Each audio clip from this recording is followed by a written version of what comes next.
Graça e paz, bem-vindos ao canal Ensino e Palestra. Meu nome é Alex Paulo e o objetivo deste canal é transmitir o ensino sistemático da Palavra de Deus. Aqui nós queremos promover o estudo das Sagradas Letras. Obrigado a você que está conosco, você que está chegando agora, você que está neste momento conhecendo o canal, seja muito bem-vindo, seja muito bem-vinda, é uma grande honra ter você aqui. Você que já faz parte da nossa comunidade, obrigado mais uma vez por você estar aqui conosco. Vamos estudar hoje a nossa lição número 11 do Guia de Estudos da Casa Publicadora das Assembleias de Deus, a nossa revista Lições Bíblicas. Nossa lição de hoje é a lição número 11, Esdras vai a Jerusalém ensinar a palavra. Muito bem-vindos então e vamos ao estudo da nossa lição desta semana.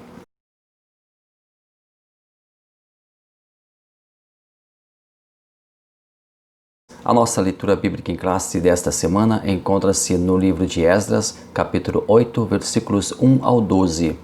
Geralmente a leitura bíblica em classe serve como aporte, como um rumo para as linhas gerais que serão tratadas na lição. Aqui, essa leitura cita muitos nomes e não contextualiza a lição em si. Foi a escolha do autor da lição. O leitor acaba não ficando com uma ideia clara da lição em si. Vamos então entrar no estudo da lição de hoje. Primeiro tópico, Artaxerxes envia Esdras. Primeiro subtópico, os judeus sob o domínio dos persas. Segundo, Esdras enviado a Jerusalém para ensinar a lei de Deus. Terceiro, a importante carta que o rei enviou com Esdras. Nós estamos entrando aqui na segunda etapa. Na verdade, a nossa revista ela não está seguindo uma ordem cronológica dos fatos.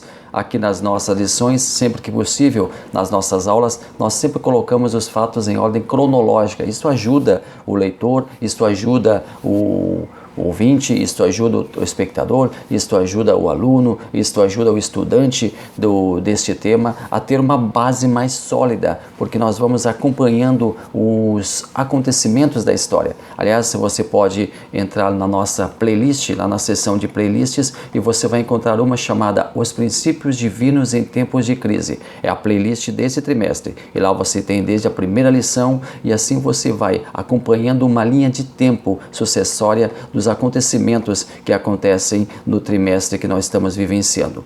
Nós estávamos na semana passada já terminando a reconstrução dos muros, nós estávamos ali com Neemias terminando a reconstrução dos muros, agora nós voltamos para a chegada de Esdras ali no reino de Judá. A chegada de Esdras, ela contemplou a segunda etapa do êxodo judaico. Nós temos a primeira etapa que foi com Zorobabel e Josué, a segunda com Esdras e a terceira com Neemias. Agora então nós retornamos no tempo e vamos estudar um pouquinho sobre Esdras. Nós já falamos, já damos algumas pinceladas aqui sobre Esdras, já nos detemos inclusive um pouquinho na biografia de Esdras, mas nós, por ocasião da lição de hoje, vamos voltar a este assunto e vamos relembrar algumas coisas sobre Esdras. Quem era Esdras, o que ele fazia, qual foi a sua missão, enfim, nós vamos estudar isto a partir então de agora. Vamos então ao nosso desenrolar desse tópico. Nós então estamos de volta à segunda etapa. Ela aconteceu ali em 458 a.C., sobre a liderança de Esdras.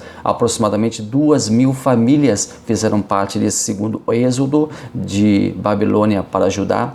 Esse retorno acontece no 7º ano do rei Artaxerxes I.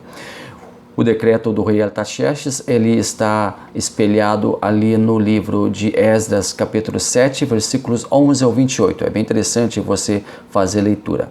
O peso do decreto de Artaxerxes, a autonomia política para a cidade de Jerusalém e o país de Judá, a permissão para a constituição de juízes locais, a permissão para a aplicação das leis próprias do judaísmo. O povo aplicou a lei mosaica, que sempre fora a balizadora do povo judeu. A parte tributária, nós já vimos isso aqui também, mas vamos repetir, ela estava sob o controle da Pérsia, ela não abria mão dos tributos que deveriam ser pagos pelos povos conquistados. Mesmo aqueles que voltavam para seus territórios originais deveriam pagar imposto ao Império Persa, e esse imposto era pago parte em dinheiro e também parte em gêneros alimentícios. Esse tributo era pago anualmente. Aqui nós temos Esdras então entrando na história. Interessante que Esdras narra em seu livro a história do retorno do povo de Deus à sua terra. Nós já mencionamos isso aqui também. E a partir do capítulo 7, é aí que efetivamente Esdras vai entrar na história. Então, a partir do capítulo 7 do livro de Esdras, é que Esdras, efetivamente entra na história. Relembrando quem era Esdras, o nome hebraico de Esdras significa aquele que ajuda.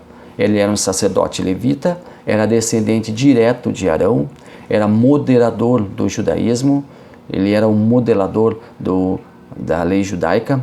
A grande função de Esdras era de assistir ao povo em suas carências espirituais. Ele era um líder espiritual.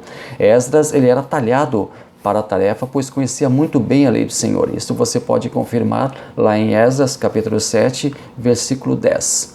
Esdras, ele ajuda a terminar a reconstrução do templo em 516 a.C. O currículo de Esdras. Esdras tinha um grande currículo e nós vamos aqui estudar algumas particularidades desse. Ele era um erudito, ele era muito inteligente, era um excelente hermeneuta, aquele que domina a arte da interpretação das escrituras. Esdras foi o pai dos escribas judeus. Esdras era um teólogo por excelência. Os escribas, eles eram judeus educados e eram também muito espirituais, os quais percebiam que a conservação da nação de Israel dependia da fidelidade para com a lei de Deus. Por essa razão, dedicavam-se à tarefa de fazer cópias das escrituras sagradas e também ensiná-las ao povo. Eles constituem a primeira sociedade bíblica, digamos assim, do mundo. Quanto à importância de Esdras à educação cristã, escreveu o nosso querido e saudoso pastor Antônio Gilberto. É dessa época que temos o relato do primeiro movimento de ensino bíblico metódico popular, similar ao da nossa escola bíblica de hoje. É o que nós vamos ver daqui a alguns instantes na nossa lição de hoje. O povo sendo ensinado em uma grande escola bíblica. Daqui a pouquinho nós vamos vivenciar essa maravilha, esse acontecimento maravilhoso. A autoridade espiritual de Esdras. Ele recebeu uma sabedoria divina. Esdras recebera do Supremo Editor a revelação da sua palavra. Esdras mantinha uma estreita comunhão com Deus. Lá em Esdras capítulo 7, versículo 9, isolando a parte B do versículo, diz assim: a bondosa mão do Senhor seu Deus estava sobre ele. Esdras, o escriba. Esdras era reconhecido pelo seu grande conhecimento em relação à lei de Deus. Era um aplicado pesquisador das Sagradas Letras. Lá em Esdras capítulo 7, versículo 6, verso 6, parte A, diz assim: este Esdras subia de Babilônia e era escriba hábil na lei de Moisés que o Senhor Deus de Israel tinha dado. O rei Artaxerxes, conhecendo Esdras e sua grande capacidade e eloquência, resolve enviá-lo para Jerusalém com a missão de ajudar o povo em seu processo de aprendizagem espiritual. Chama a atenção que um rei gentil estivesse preocupado com o desenvolvimento espiritual de um povo conquistado. Ora, aqui já estava a mão do Senhor sobre o povo, a mão do Senhor na história, fazendo com que o rei tivesse essa preocupação e então chamasse Esdras, aquele escolhido por Deus, para ajudar o seu povo a entender a sua palavra. Deus inspirou o soberano persa para que enviasse Esdras. E não somente ele, mas uma comitiva que o acompanharia. Dentre os que fizeram parte dessa comitiva estavam muitos líderes judeus. O rei oferece auxílio para Esdras ir a Jerusalém. O rei Artaxerxes não só envia Esdras e sua comitiva, mas também os abastece para a viagem. Ele mandou prata e ouro, são doados ouro e prata para que levem sua viagem, está lá em Esdras capítulo 7, versículos 15 ao 16, se você quiser conferir. Ele também faz uma liberação de saída da Babilônia. O rei Artaxerxes decretou que qualquer um dos judeus poderia, caso quisesse, acompanhar Esdras até Judá, incluindo os sacerdotes e levitas. Ali no capítulo 7, versículo 13 de Esdras, nós lemos na Nova Versão Transformadora assim: eu decreto que qualquer israelita em meu reino, incluindo os sacerdotes e os levitas, que desejar regressar com você para Jerusalém, poderá ir. Escolta armada. O rei providenciaria, caso Esdras quisesse, caso Esdras pedisse, uma escolta para acompanhar a comitiva em segurança até Jerusalém. Porém, Esdras não teve coragem de pedir, uma vez que havia declarado ao rei a sua confiança em Deus.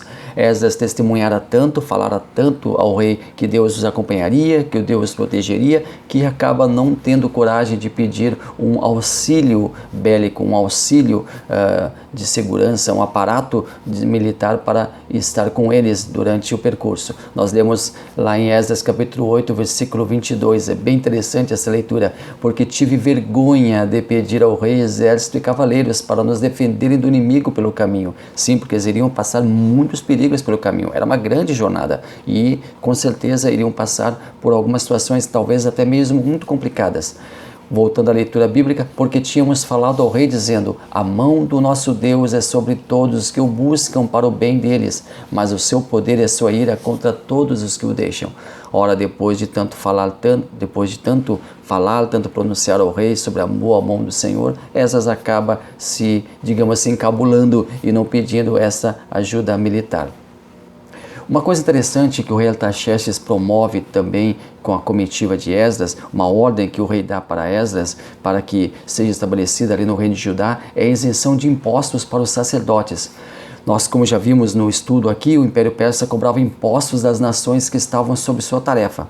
Todos os impérios faziam isso, a grande, imensa, esmagadora maioria dos impérios fazia isso, porque era como o próprio império deveria ser mantido, com os impostos, com os tributos cobrados dos povos conquistados. Todas as pessoas deveriam pagar anualmente uma quantia em dinheiro e outra em gêneros alimentícios como tributo. Porém, o rei resolveu isentar os sacerdotes do pagamento desse tributo. Assim, eles ficariam livres para oficiar no templo, sem se preocupar em arrendar valores, arrecadar dinheiro, arrecadar alimentos.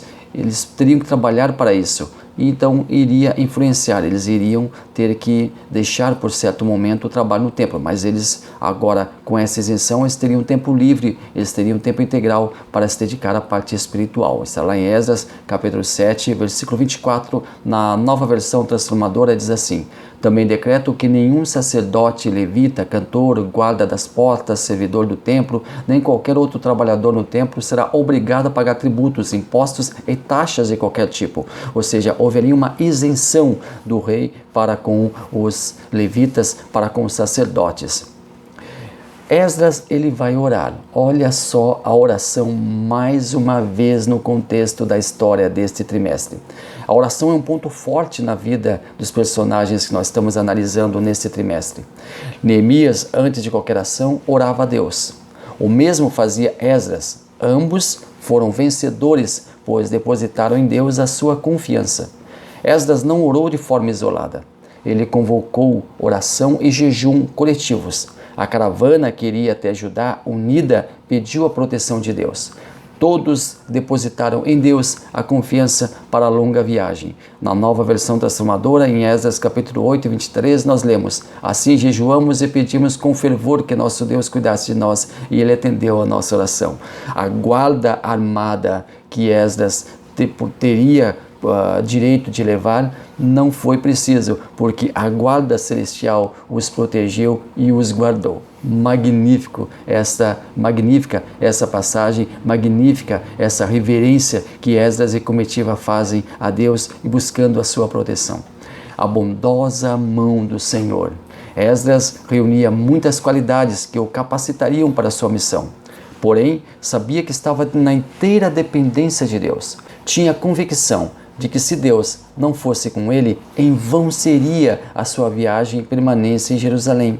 Esdras, no entanto, entendia que a mão do Senhor, a boa mão do Senhor era sobre ele, e essa mão não só conduziria a comitiva, como também seria a responsável pelo cumprimento integral de sua missão junto ao povo.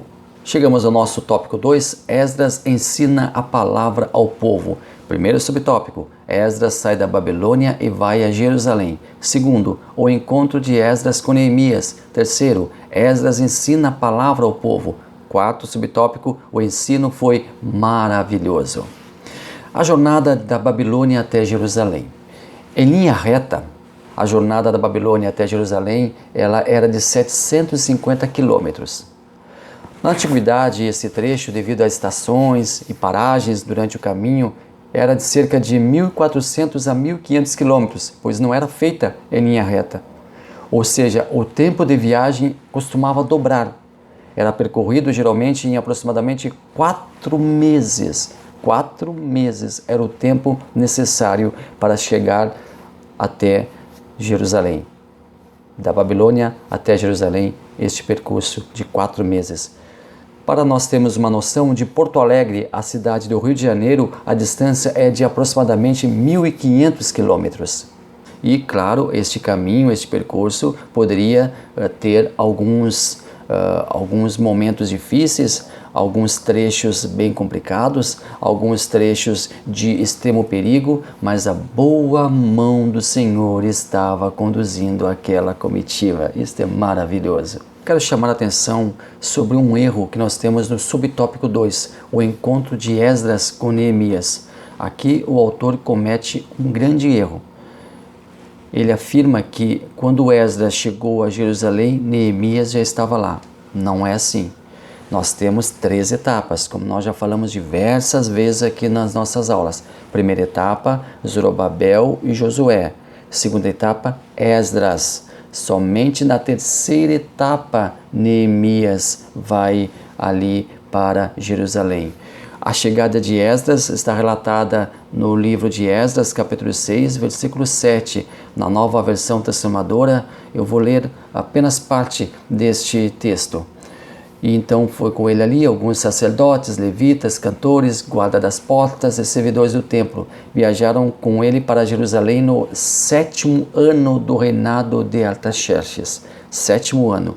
E a chegada de Neemias está relatada lá em Neemias, capítulo 1, versículo 1.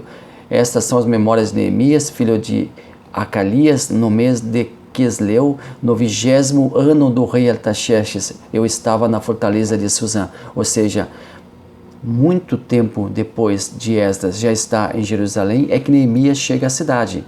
Então, quando Esdras chegou ali, Neemias não estava na cidade, ok? Então, só para deixar aqui bem pontuado sobre esse erro aqui na nossa lição de hoje. Um outro erro que nós encontramos na lição de hoje é quando o autor afirma que Neemias era o líder espiritual do povo. Na verdade, a primeira grande função de Neemias era de ser o governador, ele era o líder político do povo, ele era o gestor do povo. Ele foi sim uma influência espiritual, disso não resta a menor dúvida, mas os sacerdotes exerciam a função de ensino religioso ao povo. Nós vamos encontrar Esdras e Neemias daqui a alguns instantes trabalhando juntos no reavivamento espiritual do povo. Mas lembrando que Neemias chega depois de Esdras a Jerusalém. Deixar isso bem pontuado porque nós estamos seguindo aqui a ordem cronológica dos fatos para um perfeito entendimento da história. Nós queremos pegar aqui o gancho sobre a confiança em Deus, sobre Esdras ter a boa mão do Senhor sobre ele. Nós queremos fazer aqui uma aplicação pessoal. Aonde vai? Até onde vai a nossa confiança em Deus? Até onde essa confiança resiste? Esdras havia testemunhado ao rei Artaxerxes sobre a bondade de Deus para com seu povo, havia declarado ao rei sua confiança no Eterno, caso pedisse ao rei uma escolta armada para acompanhar, porque correria riscos na viagem, mas se ele pedisse essa escolta depois de ter testemunhado ao rei, depois de ter falado da bondade de Deus, depois de ter falado sobre a misericórdia de Deus para o rei, ele correria o risco de ouvir a seguinte indagação do rei: mas teu Deus não é tão poderoso quanto dizes, Esdras? Ele não pelejaria por você e o povo que vai te acompanhar? Ele não está com você e a sua comitiva? Esdras então resolve orar e invocar a ele, a Deus, a proteção divina. Trazendo para o nosso contexto espiritual, quantas vezes falamos a plenos pulmões sobre a bondade e misericórdia de Deus? Quantas vezes proclamamos aos 4 ventos que nosso Deus é o supremo protetor? Quantas vezes falamos para alguém que está doente que o nosso Deus é o médico dos médicos? Mas quando somos nós que ficamos enfermos, nós temos a sensação de abandono, de desolação. Ora, onde está o médico dos médicos do qual nós tanto falamos? Quantas vezes falamos para alguém que está desempregado que o nosso Deus é o provedor e nada vai faltar? Mas quando nós ficamos em uma situação financeira difícil ou desempregados, nós nos abatemos e perguntamos: e agora? O que fazer? Ora, onde está o tão falado provedor? Não tínhamos certeza de sua providência? É tão fácil pregar, chamar a atenção dos outros, mas quando nós somos confrontados, por vezes nós nos desmentimos. Isso, porém, jamais acontece com quem confia integralmente e sem vacilo em Deus Todo-Poderoso e coloca nele sua inteira confiança. Pense nisso. A crise em Judá. Judá estava passando por uma crise espiritual. O povo carecia de um educador carismático. O povo tinha ao seu alcance os sacerdotes, porém precisaria de um educador diferenciado, que tivesse carisma, ou seja, que tivesse simpatia, que tivesse graça ao falar, que conquistasse não apenas pela erudição, pelo conhecimento, pelo saber, mas também pela forma como colocaria o conhecimento. Alguém que traga o assunto, por mais difícil que seja, em uma forma simples de ser compreendido e assimilado. É isso que nós temos que encontrar em um educador cristão. É isso que nós temos que encontrar em um professor das Sagradas Letras. É isso que nós temos que encontrar em um mestre na Palavra de Deus. Alguém que fale para o povo em uma linguagem simples, tranquila, que possa também abordar assuntos mais complexos, mas que traga para o povo, que traga para a média geral o assunto conforme o povo possa entender e compreender perfeitamente. E assim o assunto ele será explanado, o assunto ele será liberado ao povo, o conhecimento será liberado ao povo e o povo terá o entendimento. E não será apenas um reservatório de conhecimento. Não, o povo é um reservatório de conhecimento, mas sobretudo ele precisa de um aporte para esse conhecimento. Ele precisa também vivenciar esse conhecimento. E o grande mestre, o mestre dos mestres, Jesus Cristo, fazia isso com excelência. Fazia com que o povo recebesse o conhecimento, recebesse a informação, mas antes de tudo, pudesse colocar aquele conhecimento no seu dia, aquele conhecimento no seu cotidiano diário. É isso que nós precisamos dos nossos educadores cristãos nos dias de hoje.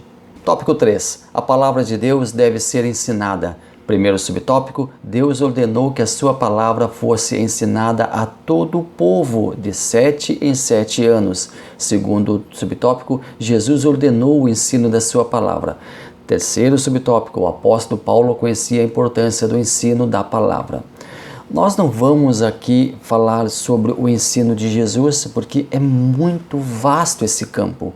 Jesus ele era um pedagogo por excelência, um mestre por excelência, e nós temos várias nuances do ensino de Jesus, vários aspectos que se nós não abordássemos aqui, nós teríamos um ralo conhecimento, um ralo falar sobre o ensino de Jesus. Nós não queremos cometer esse pecado, então nós não vamos falar sobre o ensino de Jesus, mas apenas deixar claro que a grande parte do ministério de Jesus foi ensinar o povo, não somente com a palavra, não somente com o conhecimento, mas sobretudo ensinar o povo com a sua própria vida, com o seu próprio testemunho. Mais do que isso, ele ensinava o povo e também discipulava os seus discípulos. E os seus discípulos que viam Jesus ensinando o povo, viam Jesus conversando com o povo, viam Jesus fazendo o povo receber o ensinamento, eles também vivenciavam, os discípulos vivenciavam, eles privavam da parte íntima de Jesus. Quando Jesus não estava com o povo, quando Jesus estava a sós com ele, era o mesmo Senhor, não mudava, continuava sendo a mesma pessoa, com o povo ou sem o povo, com a plateia ou sem a plateia, com o público ou sem o público. Jesus continuava o mesmo. Ele falava para multidões, mas também poderia falar para uma única pessoa. E nós temos grandes lições de Jesus, grandes teorias lindas de Jesus, uma teologia maravilhosa que Jesus expressou apenas a uma única pessoa. Não vamos aqui criar nenhum exemplo, citar nenhum exemplo, porque nós já falamos, o assunto é muito vasto, é muito amplo e nós não queremos cometer o deslize de falar apenas superficialmente sobre o ensino de Jesus. Também o apóstolo Paulo conhecia a importância do ensino da palavra, é o que diz o tópico 3. Paulo, situando Jesus Cristo, foi o principal personagem do Novo Testamento. pronto. Ele ensinava, ele admoestava, ele também estava pronto a ensinar no templo, pronto a ensinar nas casas, pronto a ensinar em qualquer local. Enfim, Paulo era um ensinador por excelência. Também cometeríamos uma falha, um erro grotesco aqui ao analisar apenas alguns aspectos do apóstolo Paulo acerca do conhecimento. Não vamos fazer isso. Não vamos fazer isso. Nós vamos voltar lá para Judá, nós vamos voltar lá para o povo de Judá, nós vamos voltar lá para Jerusalém e continuar com Esdras e Neemias, porque agora nós vamos entrar em um ponto muito importante, a restauração do conhecimento da palavra de Deus ali em Judá. Restaurando o conhecimento da palavra de Deus. Depois da reconstrução do muro, era importante que o povo amasse a palavra de Deus. Terminada a obra da construção ou da reconstrução do templo, reconstrução dos muros, reconstrução da cidade, construção das casas, era chegada a hora da reconstrução espiritual. O povo não tinha conhecimento das Escrituras, faziam o que parecia bem aos seus olhos, pois não tinham nenhum parâmetro para se guiar. Esdras foi chamado para ler em praça pública o livro da lei. Todo o povo, como um só homem, veio para ouvir o que a palavra de Deus falava sobre os mais diferentes assuntos. Aqui nós temos várias leituras e nós precisamos ler algumas delas porque temos que contextualizar o que vamos falar em seguida. Lá em Esdras capítulo 8, você lê no versículos 1 ao 3, e chegando o 7º mês, estando os filhos de Israel nas suas cidades, todo o povo ajuntou como um só homem na praça, diante da porta das águas, e disseram a Esdras o escriba que trouxesse o livro da lei de Moisés que o Senhor tinha ordenado a Israel. E continua essa passagem. Nós vamos agora para o versículo 5 e 6. E Esdras abriu o livro perante a vista de todo o povo, porque estava acima de todo o povo, e abrindo ele, todo o povo se pôs em pé. Todo o povo se pôs em pé. E Esdras louvou ao Senhor, o grande Deus, e todo o povo respondeu: Amém, Amém, levantando as suas mãos e inclinando suas cabeças, e adoraram ao Senhor com os rostos em terra. Lá no versículo 8, e leram no livro da lei de Deus, e declarando e explicando o sentido, faziam que lendo se entendesse. Versículo 9, e Neemias, que era o governador, olha só, Neemias governador, nós já falamos sobre isso, governador, o líder espiritual Esdras, Neemias governador, e Neemias, que era o governador, e o sacerdote Esdras, espiritual, líder espiritual, o escriba e os levitas que ensinavam ao povo, disseram a todo o povo: esse dia é consagrado ao Senhor vosso Deus, então não vos lamenteis e choreis, porque todo o povo chorava ouvindo as palavras da lei. Vamos ao versículo 10. Disse-lhe mais: ide, comei as gorduras e bebei as doçuras, e enviai porções aos que não têm nada preparado para si, porque este dia é consagrado ao nosso Senhor. Portanto, não vos entristeçais, porque a alegria do Senhor é a vossa força. Vamos então analisar alguns aspectos deste texto. E chegando o 7º mês. No calendário judaico, o 7º mês é chamado de Tishrei. Estava chegando o período das festas do outono. Haviam as festas da primavera, 4, e também as festas do outono, 3. As festas do outono eram as seguintes: festa das trombetas, no dia 1º do 7º mês, festa da expiação, no dia 10 do 7º mês, e festa dos tabernáculos, no dia 15 do 7º mês. Era costume do povo convergir para Jerusalém, onde havia a centralização da comemoração das grandes festas judaicas. Todo o povo se juntou como um só homem na praça.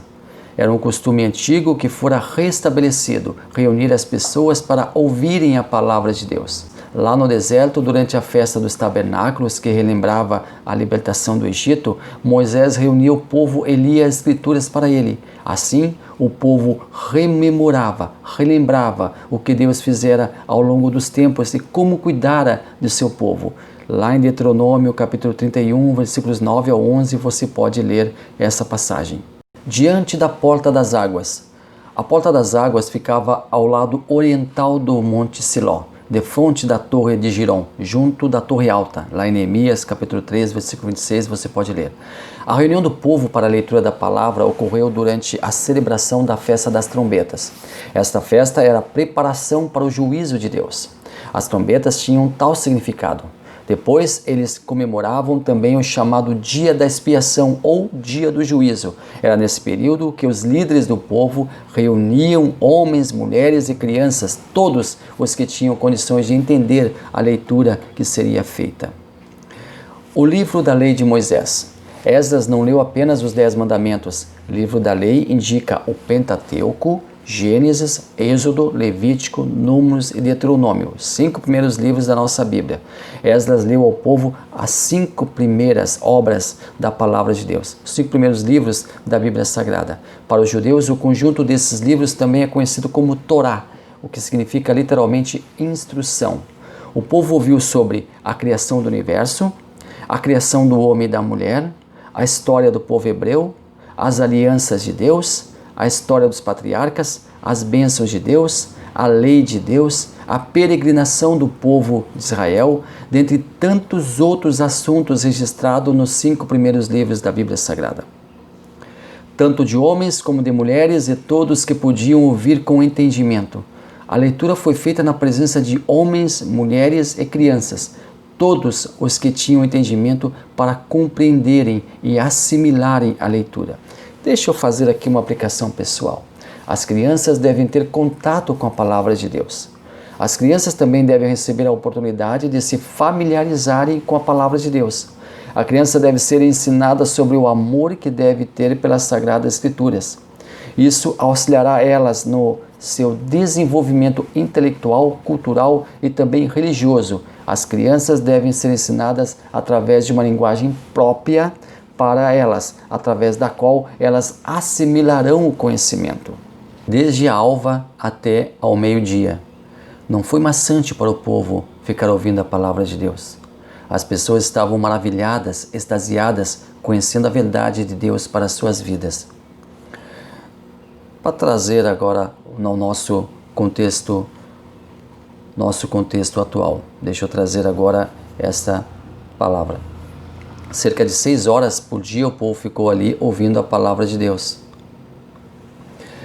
Você imaginou, você já pensou que nós temos nas nossas reuniões, eu falo para nós evangélicos que temos as reuniões geralmente divididas em 1 hora e 30 minutos aproximadamente. 45 minutos onde é feito o louvor, onde é feito o devocional, onde é feita a primeira parte da liturgia, e depois nós temos a segunda parte, que é a palavra de Deus, que é a leitura, que é o sermão, geralmente 45 minutos para cada uma dessas partes. Muitas vezes nós pegamos pessoas olhando para o relógio enquanto o sermão está sendo explanado, algumas pessoas olhando para o ar, olhando para o nada, algumas pessoas estando ali na congregação, estando na comunidade, enquanto o pregador está pregando, as pessoas estão dispersas. O povo ali estava com Esdras e com Neemias 6 horas ouvindo a palavra de Deus, a grande maioria em pé, provavelmente alguns sentaram, alguns mudaram a posição, enfim, mas provavelmente a grande maioria em pé, ouvindo 6 horas a palavra de Deus com uma atenção encantadora. O povo estava, deixa eu usar essa expressão, colocar ela entre aspas, o povo estava encantado ouvindo a explanação da palavra de Deus, o povo estava extasiado, o povo estava sendo farto no sentido de ser alimentado, o povo estava recebendo de bom grado aquela palavra, o povo estava recebendo de bom grado aquela mensagem que estava chegando aos seus ouvidos, muitos, a grande maioria, a imensa maioria pela primeira vez. Então nós aqui temos uma grande comunidade ali ouvindo a palavra de Deus, um grande público ouvindo a palavra de Deus. Estava maravilhada esta comunidade, maravilhada esta audiência que estava ali escutando da boca de Esdras e de algumas pessoas ali a palavra de Deus. Então, o que nós vamos dizer quando nós temos 45 minutos hoje nas nossas reuniões, em média 45 minutos, 1 hora, sobre a palavra de Deus, e muitas pessoas não prestam atenção no texto sagrado. Muitas pessoas saem da igreja, saem da comunidade e alguém pergunta o que foi lido, qual foi a palavra que foi explanada? Não sei o que aconteceu, não sei o que houve, eu sei que alguém leu a Bíblia, não sei o que leu, não sei o que falou, não sei o que explicou, não sei o que comentou. Isso é muito triste. É uma perda de tempo. Deixa, por favor, eu ser enfático. Permita-me isso. É uma perda de tempo enorme a pessoa estar ali e não estar realmente prestando atenção na palavra de Deus.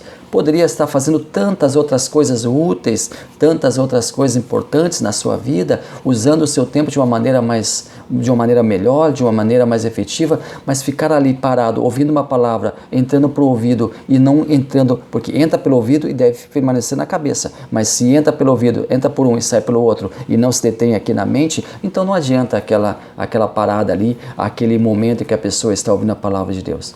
Isto é triste, porque muitos estão desprezando a palavra de Deus, muitos estão menosprezando o ensino das Sagradas Letras, mas o povo estava ali como um só homem, ouvindo 6 horas diárias de palavra, estava achando maravilhoso, estava, deixa eu usar uma expressão bem jovial, estava achando top ficar ali ouvindo a palavra de Deus.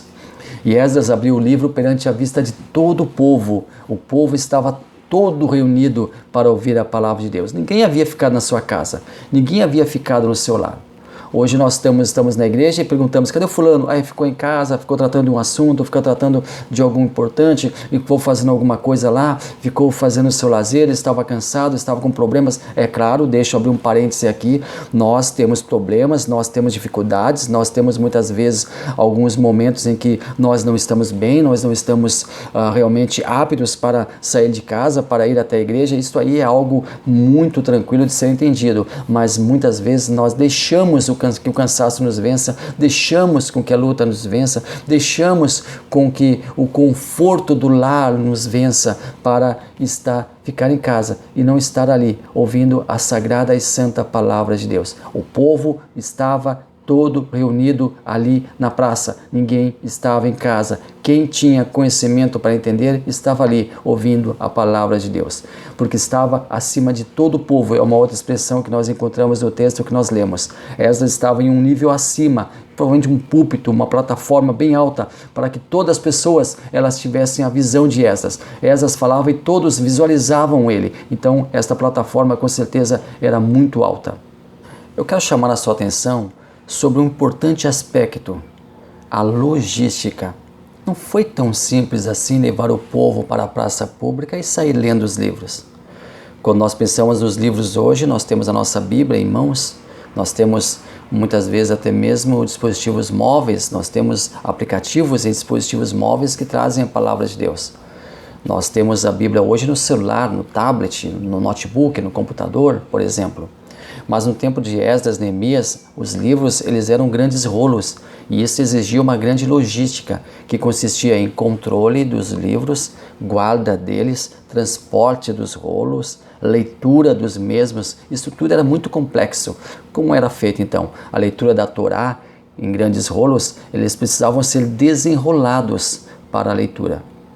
Era preciso várias pessoas para cumprir a função de ler toda a Torá diante do povo. Algumas pessoas seguravam o rolo enquanto esse era desenrolado. Muito provavelmente outras pessoas, além de Esdras, se ocuparam da leitura dos livros. Algumas pessoas interpretavam um livro enquanto esse era lido para o povo. Outras pessoas ainda ensinavam às pessoas a aplicação pessoal e cotidiana daquilo que estavam ouvindo. 13 auxiliares ajudavam Esdras na direção dos trabalhos e outros 13 serviam como professores ministrando o ensino. Está lá em Neemias, capítulo 7, versículo 4 e também lá em Neemias, no mesmo capítulo 7, versículo 8. Pensamos, o povo ficou reunido ali por 6 horas. Era impossível para Esdras ficar 6 horas falando ali. Com certeza houve um rodízio na leitura da palavra. Era muita gente. Esdras estava em uma plataforma, em um elevado, e com certeza o povo poderia visualizar ele, a propagação da sua voz seria facilitada. Mas alguns historiadores, alguns comentaristas, eles entendem que entre o povo existiam algumas pessoas que ouviam a palavra de Esdras e falavam para o povo. Lá no meio, outras pessoas ouviam aquela palavra e passavam para um outro grupo. Assim havia uma replicação na palavra de Esdras que era dimensionada ali entre o povo. Então todos ficavam ouvindo, todos tiveram oportunidade de ouvir. E o povo, ao mesmo tempo que ouvia a palavra, também ouvia a explicação da palavra. De novo, não adianta só depositar, tem também que haver o ensino. Nós já vamos daqui a pouquinho detalhar isso melhor. O povo ouvia a palavra e também ouvia a explicação da palavra. Esdras não pregou ou discursou, Esdras leu a palavra de Deus. A pregação, quando inspirada pelo Espírito Santo, é assimilada pelos corações e pode levar muitas pessoas ao arrependimento e a buscar uma vida de santidade para com Deus. O ensino é diferente da pregação. O professor tem à sua frente um público seleto, seus alunos. Eles estão ali para aprender. Ávidos por conhecimento, esperam que o mestre que está à sua frente lhe exponha as sagradas letras e explique a eles. Palavras-chave: exposição e explicação. Duas palavras-chave. Atente para o exemplo de Filipe e eunuco de Candace, por exemplo. Nós temos lá em Atos capítulo 8, versículos 30 e 31.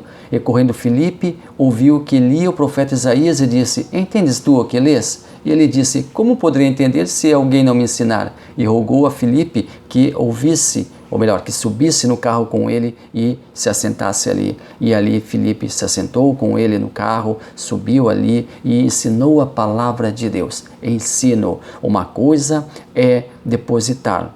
Paulo Freire fala muito bem sobre isso quando diz que o ensino não deve ser apenas o ensino bancário, em que é depositado no aluno. Muitas vezes o aluno recebe aquela exposição, recebe aquela informação, mas não consegue processar. Não, o aluno tem que ter condições de processar a informação. Cada aluno tem o seu tempo, cada aluno tem o seu time, cada aluno tem a sua maneira de absorção do assunto. Então, essa absorção do assunto, esse tempo do aluno deve ser também muito bem compreendido pelo professor. O professor, ele deve entender como seus alunos reagem à proposta do ensino, reagem ao que está sendo ministrado e como eles fazem a digestão desse assunto. Então, cada aluno tem uma maneira peculiar de aprender e o professor tem que notar, tem que ter essa particularidade para com cada aluno, para que eles possam efetivamente ouvir e entender. Vamos fazer agora uma aplicação pessoal, o nosso devocional diário. Devemos ter contato diário com a Bíblia Sagrada. Devemos conhecer os livros bíblicos, conhecer sua disposição no cânon sagrado. Devemos ter familiaridade com o texto bíblico. Nós devemos ter contato com as Sagradas Escrituras. Faça o seu devocional diário. Acorde um pouco mais cedo e pela manhã, onde o nosso cérebro está descansado, está aberto para novos conhecimentos, leia a Bíblia com calma, sem preocupação, sem correria. Preste atenção no que o texto bíblico revela, faça anotações, ore a Deus pedindo a graça do Espírito Santo para compreender corretamente as partes mais difíceis. Tenha um dicionário bíblico em mãos, uma concordância bíblica que auxiliará você na sublime tarefa da leitura da Palavra de Deus. Se a dúvida sobre determinado texto persistir, procure a orientação do seu pastor para que ajude você a compreender melhor o texto sagrado. Tenha por hábito diário a leitura da Palavra de Deus, pois o seu dia será muito mais agradável e você se sentirá muito mais forte para enfrentar os obstáculos diários que a vida nos impõe. Conhecendo a Palavra de Deus individualmente, o que é preciso para nós conhecermos individualmente a Palavra de Deus? Primeira coisa, ler. Devemos dedicar tempo à leitura da Palavra de Deus. Ela está ao alcance de todos através das mais diferentes plataformas. Nós temos papel, nós temos vídeo, nós temos áudio, nós temos computador, nós temos celular. A Palavra de Deus ela está ao alcance de todos a qualquer momento. O segundo ponto, estudar. Mais do que ler, temos que dedicar tempo em estudar a Palavra de Deus. Podemos utilizar mecanismos de ajuda, dicionário bíblico, concordância bíblica, Bíblia de estudos, dentre outros. Inclusive esta videoaula que está, creio, servindo para ajudar você no ensino da Palavra de Deus, na aprendizagem da Palavra de Deus. E deixa agora eu fazer agora o nosso marketing aqui. Você está gostando do vídeo? Você está gostando da aula? Deixe seu like aí, deixe seu comentário, ele é muito importante. O comentário é muito importante. Um breve comentário que seja, mas deixe aí para que a gente possa ter um feedback do nosso trabalho. Também acompanhe as nossas aulas, acompanhe as nossas playlists, acompanhe o nosso canal. Toda quarta-feira nós temos vídeos novos aqui no canal. Se você ainda não é inscrito, inscreva-se, faça parte da nossa comunidade. Esteja conosco assistindo às aulas, esteja conosco fazendo parte deste grupo de aprendizagem da Palavra de Deus. Estamos aqui para fazer com que a Palavra de Deus ela seja mais e mais disseminada. Então, bem-vindos ao nosso canal, ative o sininho, assim que nós tivermos vídeos novos, você será informado imediatamente. Inscreva-se no canal, deixe seu comentário, deixe seu like e participe da nossa comunidade. É muito importante e é muito bom ter a sua companhia aqui. Nós também temos que compreender a palavra de Deus. A compreensão da Bíblia deve ser um pedido espiritual que nós devemos fazer ao Espírito Santo.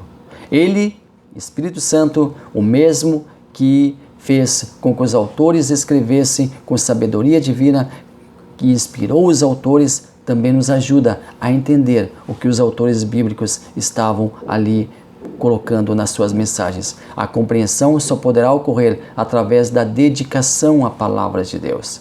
Dedicação à palavra de Deus, à leitura da palavra de Deus, ao estudo da palavra de Deus, com a graça do Espírito Santo, fará com que nós compreendamos o que estamos lendo. Mas como nós devemos nos relacionar com a Bíblia? Primeira coisa é ouvir e guardar. Ouvir é preciso. Guardar, seguir, colocar em prática é fundamental.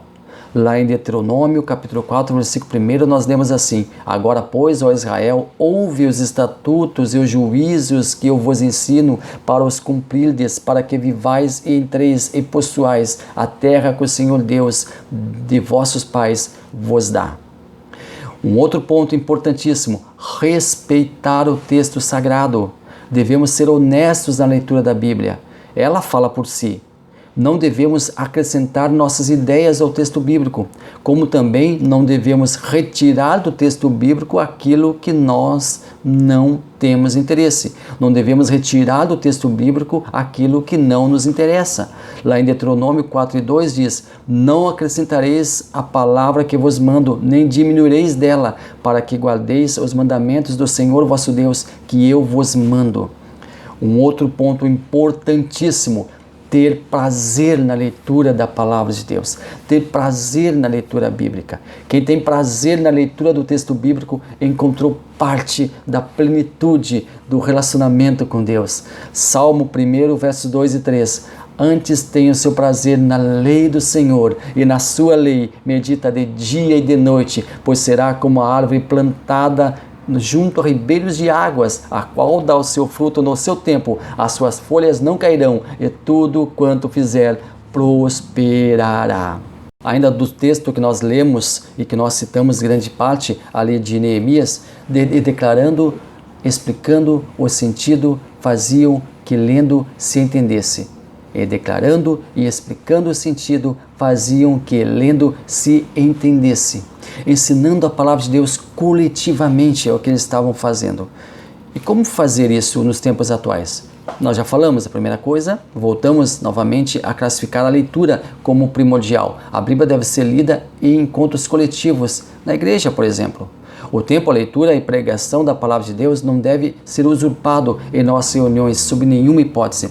Trazendo para o nosso contexto atual, trazendo para nós evangélicos, onde nós temos as nossas reuniões, como eu já falei ali, geralmente, dependendo da denominação, dividida em 45 minutos para o louvor, 45 minutos para a palavra de Deus.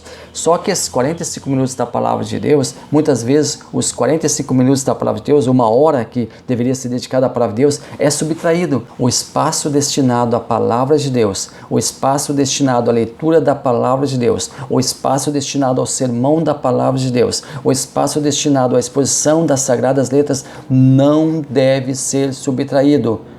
Em muitas reuniões, em muitos locais, este espaço é subtraído com outras coisas que preenchem o tempo, mas que acabam diminuindo muito o tempo à palavra de Deus. É muito lindo ver um jogral, é muito lindo ver um coral cantar, é magnífico, é lindo ver alguém louvar ao Senhor em solo ou em dupla, é muito lindo ver a igreja cantando hinos congregacionais, é muito lindo ver o conjunto cantando, é muito lindo ver uma peça teatral na igreja. Tudo isso é fantástico e serve para enaltecer o reino de Deus, mas o espaço dado à palavra de Deus, ele é primordial e deve ser assegurado pelo líder da reunião, assegurado o tempo hábil para que o povo não apenas ouça, mas entenda, assegurado o espaço para que não seja apenas falado, para que não seja apenas um monólogo, para que não seja apenas um discurso vazio, mas que a palavra de Deus seja levada ao encontro do povo junto com entendimento necessário para ela. Na escola bíblica dominical nós temos esse tempo oportunizado para que o povo não apenas receba a mensagem, mas também receba o entendimento dessa mensagem. Mas mesmo em uma reunião, mesmo em um culto, o espaço dado para o preletor deve ser muito bem utilizado. O preletor deve trazer a palavra de Deus e deve também trazer a aplicação pessoal. Como o povo vai colocar aquela palavra, como o povo vai colocar aquele estudo, como o povo vai colocar aquele ensino no seu dia a dia. Esta é a grande revelação. Como nós poderemos utilizar para o nosso dia a dia o que nós estamos ouvindo. É assim que estava acontecendo com Esdras e Neemias. O povo estava recebendo a palavra, estava recebendo ali também o entendimento, estava recebendo ali também a explicação para que ele, o povo, no seu dia a dia, pudesse colocar aquilo em prática. Ainda sobre o ensino coletivo da palavra de Deus, a explicação. Entendes o que lê? Foi o que o eunuco perguntou para Filipe. Assim como Filipe, devemos explicar a palavra de Deus de maneira clara e objetiva para os nossos espectadores. Uma coisa que deixa eu abrir um parênteses aqui, eu iria falar sobre outro ponto, mas eu quero me deter aqui ainda nesse item. Quando o professor, quando o mestre, ele recebe uma pergunta, uma indagação, ele não tem que responder na mesma hora de bate-pronto. Se souber, se tiver a elucidação da pergunta, se tiver a resposta plena e convicta para aquela pergunta, deve sim explanar, deve sim colocar ali a lume a resposta à questão, ao questionamento. Mas se não souber, porque nós não sabemos tudo, nós não temos todo o entendimento, nós não detemos todo o entendimento, nós não detemos todas as informações. Se o professor não souber, ou se o líder não souber, calma, tranquilamente, diga para a pessoa que está indagando, diga para a pessoa que está perguntando, que está questionando, que vai ter um tempo hábil para que a pergunta seja elucidada, mas ele precisa questionar a palavra de Deus, buscar na palavra de Deus a resposta, precisa pesquisar na palavra de Deus a resposta, precisa consultar fontes para ter a elucidação daquela dúvida. Isso é muito bom e faz com que o aluno, faz com que a pessoa que está indagando, faz com que o interlocutor tenha segurança naquela resposta. E ela vai vir mais tarde acompanhada por referências bíblicas, acompanhado por uma boa explicação sobre aquele tema, para que não fique nenhuma dúvida. O pastor Antônio Gilberto, em saudosa memória, recebeu de mim o seguinte questionamento: pastor, se nós, professores, não tivermos a resposta na hora para os alunos, o que fazer? Ao que ele me respondeu: ora, eu, Antônio Gilberto, quando recebo uma pergunta, eu vou para o meu quarto, ali no hotel onde eu estou hospedado, oro a Deus, peço a direção de Deus e depois trago a elucidação daquela pergunta, trago a resposta para quem me questionou. Eu fiquei muito tranquilo com aquela resposta do pastor Antônio Gilberto. E ali eu entendi que não precisa ser de bate-pronto. O importante é ter consistência na resposta. O importante é ter conteúdo na resposta. O importante é que a resposta traga consigo a elucidação definitiva da dúvida do aluno. Pode demorar alguns dias, mas ela vai chegar e o aluno vai estar convicto. A pessoa, o interlocutor, o perguntador, o questionador vai ter certeza convicta da resposta quando ela for feita com critério, quando a resposta for dada com critério, quando a resposta for dada à luz da palavra de Deus e com muita tranquilidade. Isso é maravilhoso e também serve para este momento que nós estamos acompanhando aqui, que é o ensino da palavra de Deus de uma forma coletiva, de uma forma em que muitas pessoas participem desta atividade. E nós temos também a aplicação, que é um outro ponto muito interessante.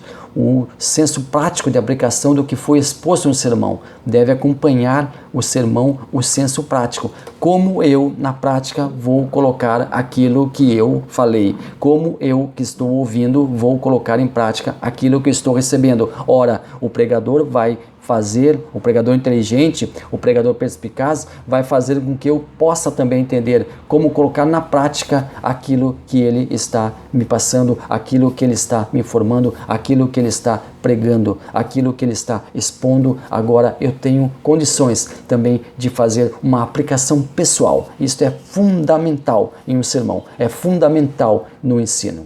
Chegamos ao quarto tópico: resultados do ensino da palavra de Deus. Tópico primeiro, subtópico primeiro, o ensino da palavra gera temor a Deus. Subtópico segundo, o ensino da palavra implanta normas espirituais nos crentes. E o terceiro subtópico, o ensino da palavra dá conhecimento. A lição desta semana tem tudo a ver com o verdadeiro avivamento, vindo da palavra de Deus.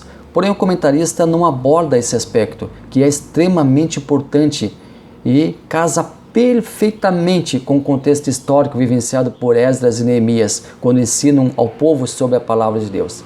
E eu quero me deter nesse item, o verdadeiro avivamento advindo da palavra. O verdadeiro avivamento, ele vem pela palavra de Deus. Ao longo dos séculos, o mundo conheceu diversos movimentos de avivamentos. Os genuínos e duradouros avivamentos tiveram como ponto inicial o estudo da palavra de Deus. Voltando ao texto de Neemias, então não vos lamenteis nem choreis. O povo foi confrontado por seus pecados e atos. Choraram, pois entenderam que não estavam fazendo o que era certo perante o Senhor.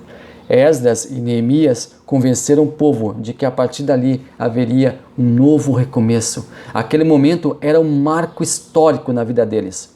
O choro do povo denotava arrependimento e vontade de fazer o que era certo. De novo, o verdadeiro avivamento vem pela palavra de Deus. O avivamento é algo que nós devemos buscar. Temos que avivar, lembrar, festejar, vibrar, nos sentir cheios do Espírito Santo. Cheios de Deus, cheios da graça de Deus. Porém, o avivamento não pode durar poucas horas ou uma única noite. Ele deve prosseguir, estar conosco em nosso cotidiano. Deve fazer parte da nossa vida, ser um constante em nossos relacionamentos. O avivamento deve dar seus frutos, um conserto genuíno. Repensar nosso relacionamento com Deus. Estar atento à vontade divina. O povo sentiu uma imensa vontade de fazer o que é certo. Disse-lhes mais: ide, comei as gorduras, bebei as doçuras, e enviai porções aos que não têm nada preparado para si, porque esse dia é consagrado ao nosso Senhor. Portanto, não vos entristeçais, porque a alegria do Senhor é a vossa força. O povo já havia se arrependido e chorado copiosamente. Agora era a hora de se restabelecer física e espiritualmente. Deveriam comer e beber, se alegrar e ajudar que não tivesse nada preparado para si. Deveria haver comunhão. O verdadeiro avivamento produz comunhão entre os irmãos. Deveriam consagrar ao Senhor aquele dia que seria um marco em suas vidas. A alegria do Senhor seria a força que os manteria de pé como nação eleita perante Deus. Deus estava alegre vendo o seu povo se convertendo de seus maus caminhos e voltando ao primeiro amor. Ali o povo fez uma aliança com Deus. O povo é convocado para uma aliança com Deus. O povo pactuou que seria a partir dali uma nova vida. O povo pactuou que seria a partir dali uma nova jornada. O povo pactuou que seria a partir dali um novo estilo de vida, um estilo ao lado do seu Criador, um estilo fazendo a vontade de Deus. O povo fez uma aliança entre si. O povo fez uma aliança. Em Neemias capítulo 10, 28, 29, nós lemos ali em certa parte. Firmemente aderiram a seus irmãos, seus nobres convieram numa imprecação e no juramento de que andariam na lei de Deus, que foi dada por intermédio de Moisés, servo de Deus, e de que guardariam e cumpririam todos os mandamentos do Senhor nosso Deus, e os seus juízos e os seus estatutos. A aliança constituía um pacto para um novo estilo de vida. A aliança somente foi possível pelo arrependimento que o povo experimentou anteriormente. O documento foi selado e assinado pelos líderes e representantes do povo. O selo era a assinatura, foi selado pelos líderes e representantes do povo. Eu quero convidar você a também fazer uma aliança com Deus, um pacto com Deus. Eu quero convidar você a não esperar um grande avivamento de proporções mundiais, mas ter um avivamento pessoal com Deus, a ter um avivamento íntimo com Deus. Quero convidar você a um avivamento onde a palavra de Deus seja a primazia, onde fazer a vontade de Deus seja a prioridade número 1 em sua vida.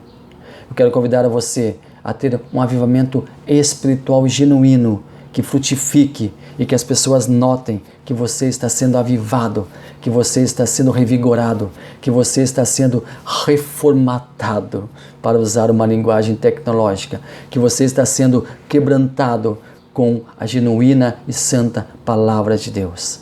Deus abençoe maravilhosamente a cada um de vós. Muito obrigado pela presença no nosso canal. Continue conosco. Assista alguns vídeos que nós vamos deixar aqui para você como referência, para que você também possa ter outras aulas aqui no nosso canal. Fique à vontade para usufruir das nossas playlists, fique à vontade para voltar na próxima semana, fique à vontade para rever quantas vezes quiser esta aula, fique à vontade também para compartilhar esta aula nas suas redes sociais. Deus abençoe maravilhosamente a cada um de vós.